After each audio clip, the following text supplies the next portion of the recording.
We'll discuss today the question of buying and selling Aliyas on Shabbos and Yantif. During the week isn't an issue.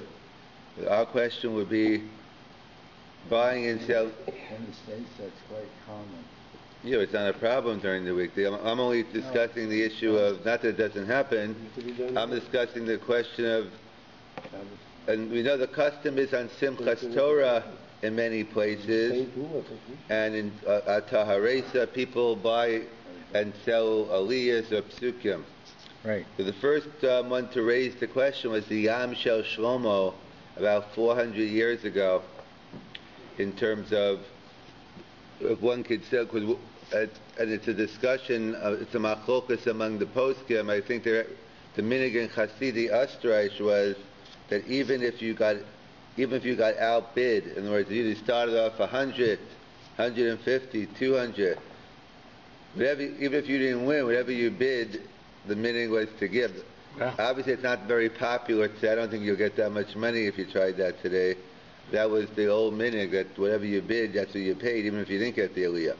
Nevertheless, it's a machlokas haposkim, whether it's an appropriate custom to do on Shabbos and Yantiv, and what's the issue at hand? Like what would be the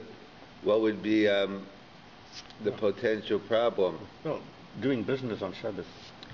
Correct. So we know there's a prohibition of being involved in mekach or memkar, or being involved in buying and selling. We know actually there's a Yiddish, we used to use Yiddish when we say Nishta on Shabbos Garet. We basically, we shouldn't be discussing this on Shabbos, but we will anyway. And Nishta on Shabbos Garet, I'm looking to sell my car. And Nishta on Shabbos Garet, how much you want to sell it for? And Nishta on Shabbos Garet, it's a deal. But that's the way it used to go. But obviously that's not appropriate. But that's the way it usually works. So on Shabbos and Yantif, there's a prohibition of being involved in mekach or memkar in business matters. And the question is, what's the potential heter? Do we say this is mekach? In other words, what's the mechanics of how this works selling an aliyah? Do I say it is a case of mekach or memkar? However, with sarach yantiv, with sarach Shabbos, what is permitted to sarach mitzvah is selling an aliyah, like we find by other. Let's say we find the Mordechai by Erev Tavshilin, that in order to cook on yantiv for Shabbos, you have to you make an Erev Tavshilin. So they point out. Let's say I forgot to make an Erev Tavshilin, but you didn't forget, so you're allowed to cook. I'm not. So could I give you my food and say, here, I'm giving you my food as a gift. It's your food now. Go ahead and cook it. So the Mordechai writes, yes, it's okay. How could you transfer ownership on Shabbos? It's a kinyan. So the Mordechai writes, but sarach mitzvah, or sudas Shabbos, oneg yantiv, oneg Shabbos is permitted. So what's the heter? According to those who say it's permitted, that you're allowed to sell aliyahs on yantiv, is the heter that really it is mekach or memchar, except with sarach yantiv, with sarach mitzvah, we're permitting it, or no? What we're saying is, there's nothing to do with mekach or memchar at all. There's no real value. There's no inherent value to how much an aliyah is worth. It's what are you basically doing when you're buying an aliyah? You're really making a neder with tzedakah. You're basically making a vow. I'm going to give tzedakah if I win this bid, if I get this aliyah. But it's nothing to do with mekach or memchar at all. That's the chakir. Why is it permitted to do on Shabbos and Yantiv? Is it because it is mekach or memchar, but with tzarach mitzvah it's permitted? Or no, it's not even mekach or memchar. It's nothing to do with mekach. It's just a neder with tzedakah. And a neder with tzedakah you're allowed to make it. Jeff, you had something to say? No, it's at best, at most, the Rabbanan doing business.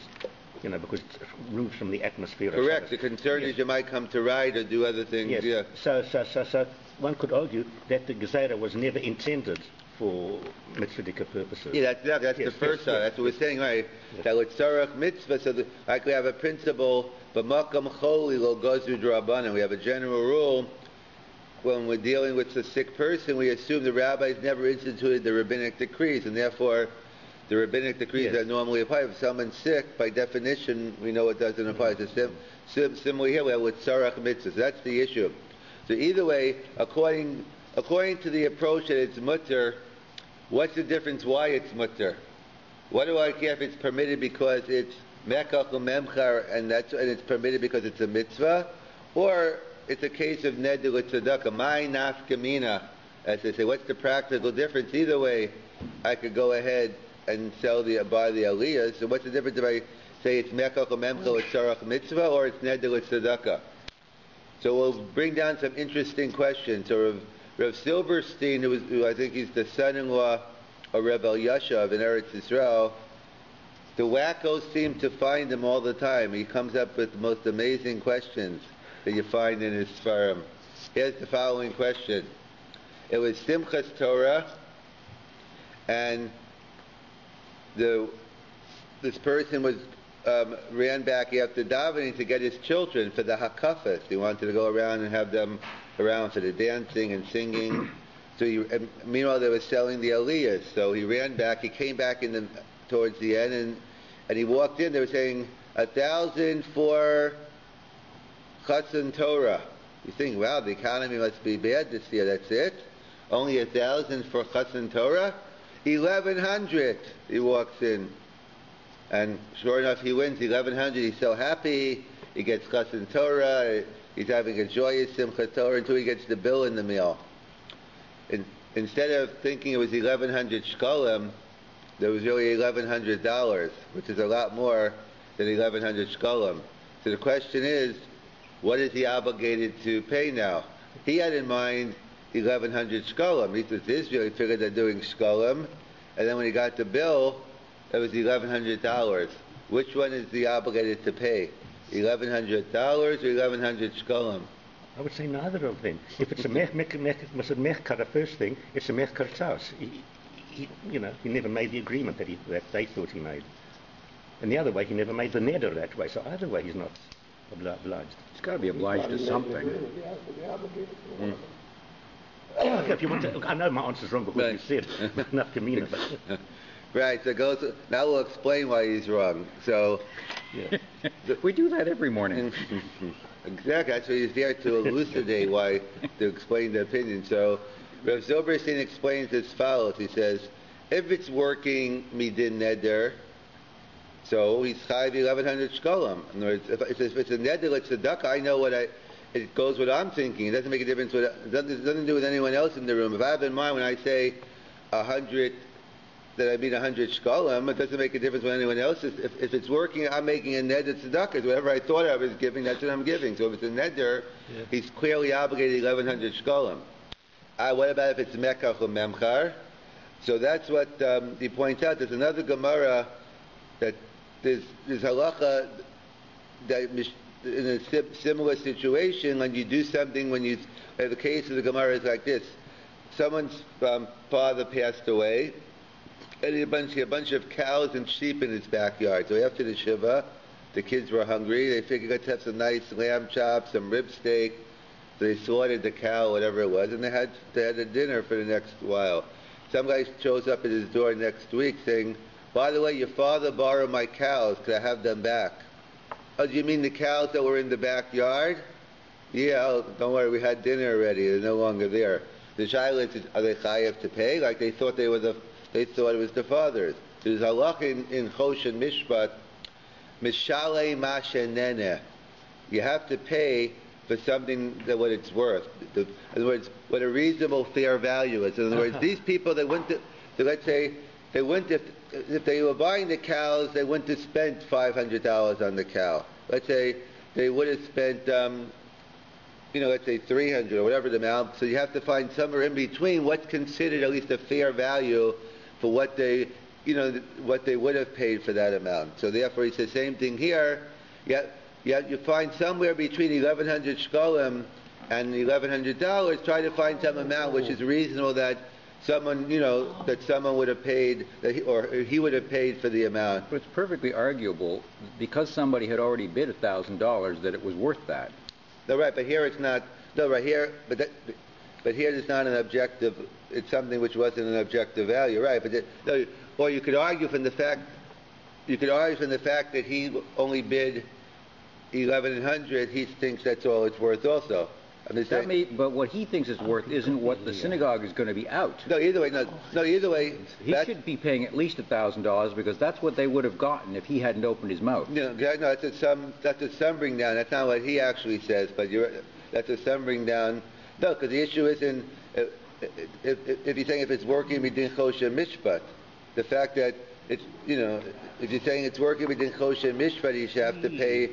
So the issue is like this, because the different minhagim is, because maybe they said, well, you could have said 1,100 shkolim. You didn't.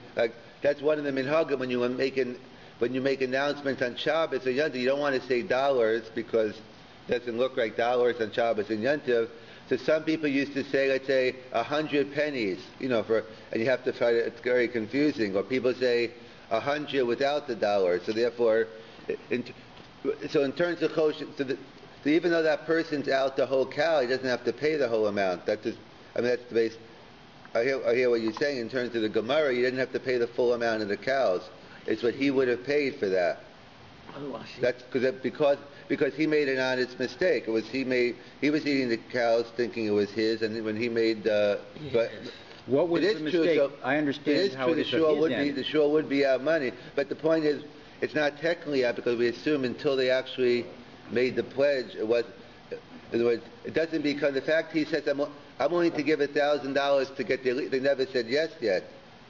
It wasn't like the way bidding works. It's not yours until proven otherwise. He doesn't give it. He doesn't say you won until he's finished. So strictly speaking, they didn't have any money coming to him.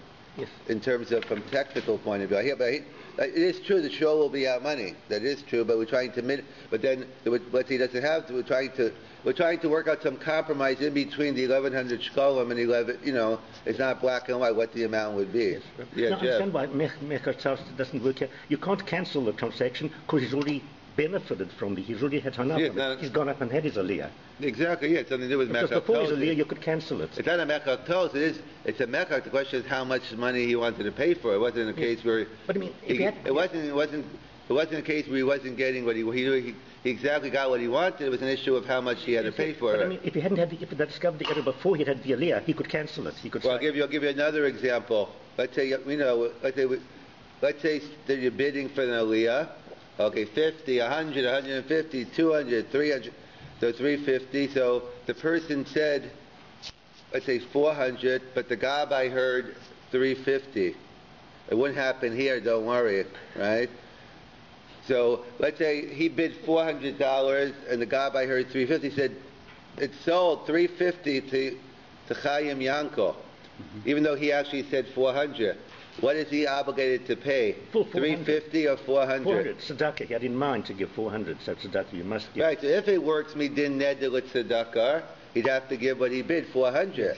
But if it's a din in choshen mishpat, he only has to pay 350. It's a meeting of the minds. If you walk into a store and say, you know what, I want to give you $25, and the guy says, okay, $20, it's yours. It's a deal. It's a meeting of the mind. So if it's a din if it's a neder tzedakah, you have to pay whatever you pledge. But if it's a din choshen mishpat, whatever you agreed on, that's the amount. So depending on what the case is, it could be a kul or a chumrah. In the first case of a neder, you're paying less because that's what you. But in this case, whatever you had in mind, you have to pay. Another case is as follows: let's say Reuven lent Shimon money, and because he was helping him to buy a house, buy a car, whatever, and it's Yontif. He said, I'm going to do.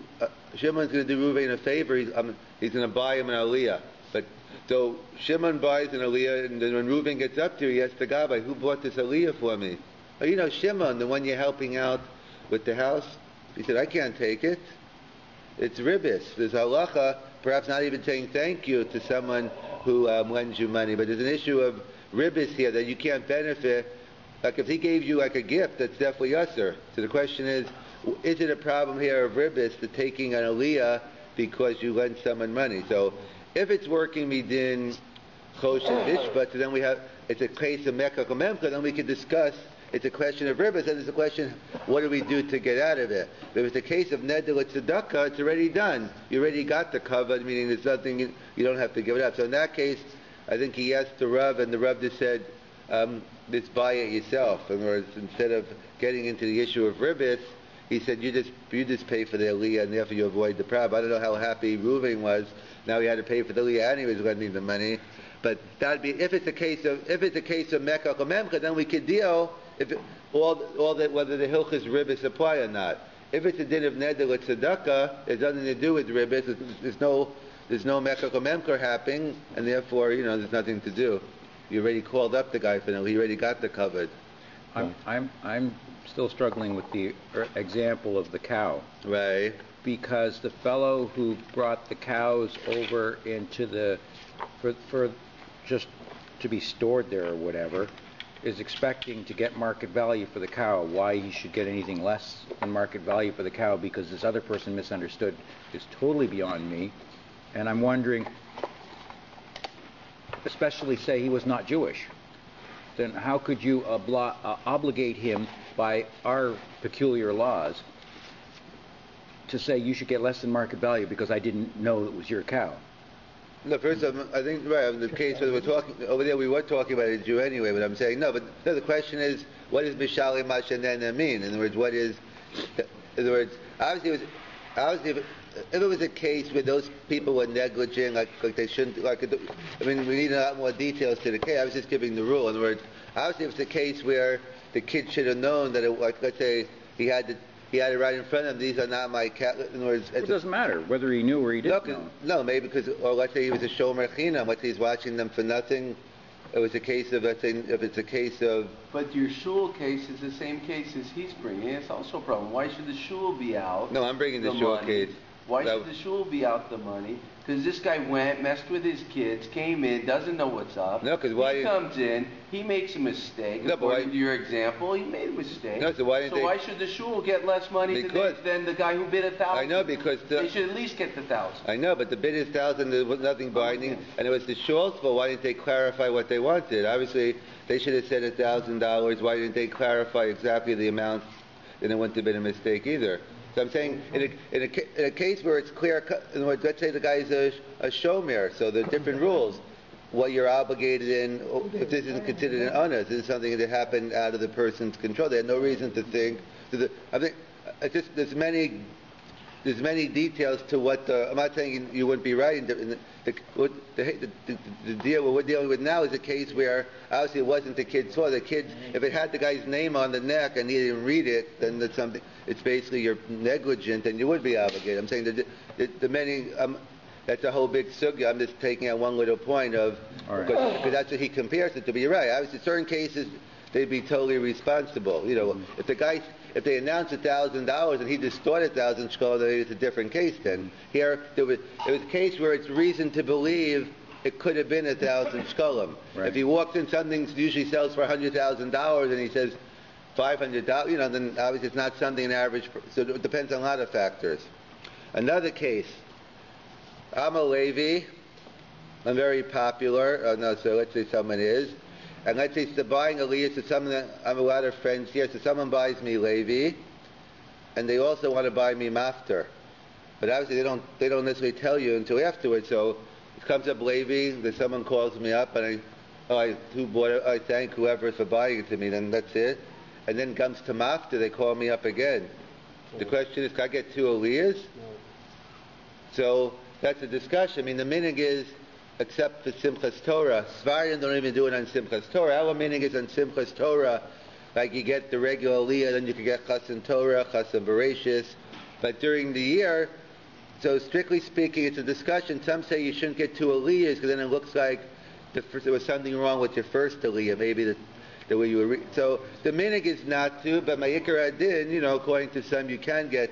There's nothing wrong with getting, 2 Aliyahs. So the question is, let's say I tell the person, I already got lazy. I tell the guy I'm not taking Mafter, either because I don't want Mafter anyway, or because I already had Levi. So he goes. So I said, go back to the guy and tell him to give it to someone else. The guy tells the guy, no, I only bought it for me. If he can't give it to me, I don't want it anymore. does he have a right to back out of the buying that Aliyah anymore? He had in mind to buy after for me, but I already had Levi, so I'm not taking it. So do you rebid? What happens? Does he have a right to back down or not? Well, the thing is that the person who's running the auction should have observed this when somebody then bid this for you again. He should have said, no, you can't do that. Exactly. It's just what it never would happen here with our Gabbai. That is true. The Gabbai should have clarified. So that's where the responsibility lies. So they should auction it off again at that point. Right, so it depends. So if it's a din of neder with tzedakah, then I'm not obligated because I only had in mind, neder tzedakah means if I get, I only plan on buying it if that person gets the Aliyah. It was never my neder, so therefore I wouldn't be obligated. If it's a din of kosher mishpach, let me ask you, walk into a store, let's say you buy a coat, and I'm buying a phone for Ryan, but I just go in and buy a phone, and I come back, Ryan doesn't want the phone. So I could go back to the store. They might have a return policy. Ryan didn't want to take the phone back. It's a joke. The deal is a done deal. No one really cares what you had in mind. So if it's a mekach or memkar, it wouldn't make a difference. When you had it wasn't unless that was part of the actual. Yeah, but the problem is here is the transaction is all taking place in one circle. So in that case, it would be Ryan would be already there in the store. And you'd be saying, I'm buying this for Ryan, and Ryan would be able to say, no, I don't want it. No, that's not the way it's working. You're just buying the Aliyah, and later on they ask you who you want it for. Maybe you want it for yourself. It's not. No one tells. Some people that buy it for you're right. You're right. If it's announced then you're right. But it's not the case here. You're just buying it, and that's what happens. I got it. Here's another case. The Or Sameach has an interesting shaila. That let's say, in the beginning of the year, Simchas Torah, some people you buy an Aliyah for the whole year. So one person bought shishi for the whole year. Shishi is one of the chashuv aliyahs. I can never get it. I don't know, unless maybe they're only levium in the minyan. And then someone bought chazak for the whole year. So at least that's only 5 times a year. They bought the aliyah for chazak for the whole year, and someone bought shishi for the whole year. And it was parashas Vayakel, Pekudei, Shabbos, Shkolim. So you had 3 Sifrei Torah. So the problem was, Chazak and Shishi are the same Aliyah. So who gets it? They both already made the pledges. They committed. He gets Chazak the whole year, and he gets Shishi. So what do you do in a case where Chazak turns out to be Shishi? So the Or Sameach has a whole discussion on it. But the Stipler writes, if he was there, he would have said, make a hosafa. He would have said, give the person Shishi. To make a hosafa. So why didn't the Or Sameach write that? Because it's a general shaila. Anytime you have a double parsha, could you have hosafas at all? Because the meaning is you're supposed to have 3.5 and 3.5 for each parsha, not to embarrass the other parsha. So it's different minhagim. Some don't make hosafas at all. I think that was Rabbi Selevan shita, but others point out only the first parsha you don't have, but what you can have hosafas in the second. So, and he's right. This type right here. Anyway, it's not even because you're only doing 6 aliyahs on this sefer because you're reading from Shkolim anyway. So he says anyway it's not 3.5 and 3.5. So he thought you give a hosafa. And the Leah Shaila is the Taz. Could you use Maisa money to buy the Aliyas? It's going to use my tzedakah money or not? So it depends. So most Pisum, if there's no value to it, it's just a neder with tzedakah, then why not? If it's a mekach or memkar, I can't use my mice money and go and buy some chicken from the shul. I'm getting so the Taz seems to work that yes, and we assume else it wouldn't go over too well. We can use mice money, and that seems to be the way the Aruch HaShulchan learned. It's not a din of mekach or memkar, it's a din of neder with tzedakah. So